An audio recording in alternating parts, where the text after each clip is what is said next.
அக்பரோட நவரத்தினங்கள்னு சொல்லப்படுற 9 அறிஞர்களை பத்தி பார்க்கலாம். ஃபர்ஸ்ட் வந்து அபுல் பாசல். இந்த அபுல் பாசல் யார் அப்படின்னா அக்பரின் தலைமை ஆலோசகர் மற்றும் அக்பர் நாமாவின் ஆசிரியர் தான் இந்த அபுல் பாசல். அக்பரோட தலைமை ஆலோசகர் மற்றும் அக்பர் நாமாவின் ஆசிரியர். பைசி, அக்பரின் அவையின் கவிஞர் தான் இந்த பைசி. அக்பர் அவையின் கவிஞர் தான் யாருன்னா பைசி.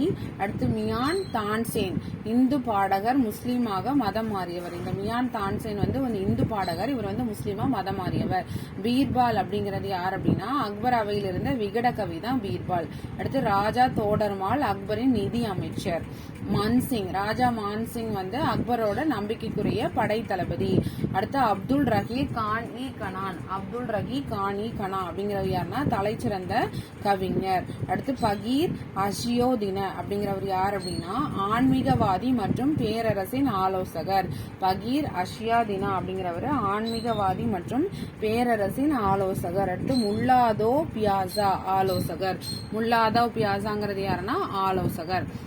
இதுக்கு அடுத்தது நம்ம ஜஹாங்கீர் பத்தி பார்க்கலாம். ஜஹாங்கீர் வந்து 1605 ஸ்டார்ட் பண்ணி 1627 வரைக்கும் 1605ஆம் ஆண்டு இளவரசர் சலீம் அவர் தான் வந்துட்டு ஜஹாங்கீர். ஜஹாங்கீர் சலீம்னு என்னது உலகை வென்றவர் என்ற பட்டத்தோட ஆட்சிக்கு வராரு.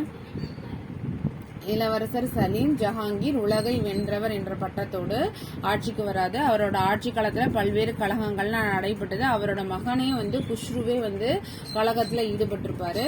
அதை முறியடிக்கிறதுக்காக அதனால் முறியடிக்கப்பட்டு சிறையிலிடப்பட்டார். அவரை ஆதரித்ததற்காக 5ஆம் சீக்கிய குருவான குரு அர்ஜுன் சிங் சிறை சேதம் செய்யப்பட்டார். அவரை ஆதரிச்ச 5வது சீக்கிய குரு யார் அப்படின்னா குரு அர்ஜுன் சிங். இவரை வந்து சிறை சேதம் வந்து செஞ்சிருப்பாங்க.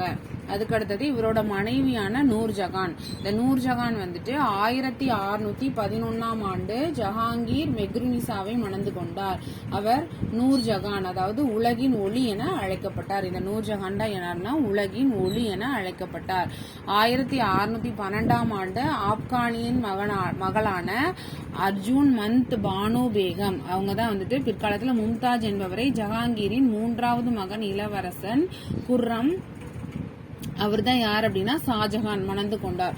யார் அப்படின்னா ஜஹாங்கீரோட 3வது மகன் தான் குர்ரம். அந்த குர்ரம் தான் யாருன்னா ஷாஜஹான். அவங்க தான் வந்துட்டு யார் அப்படின்னா மும்தாஜ் அப்படின்னு அழைக்கப்படுற ஆசப் கானின் மகளான அர்ஜுமந்த் பானு பேகம் அவங்க தான் மும்தாஜ். அவங்கள வந்துட்டு இந்த குர்ரம் வந்து மணந்திருப்பார் யாருன்னா ஷாஜஹான். ஸோ நெக்ஸ்ட் வீடியோவில் பேலன்ஸ் பார்க்கலாம். தேங்க்யூ.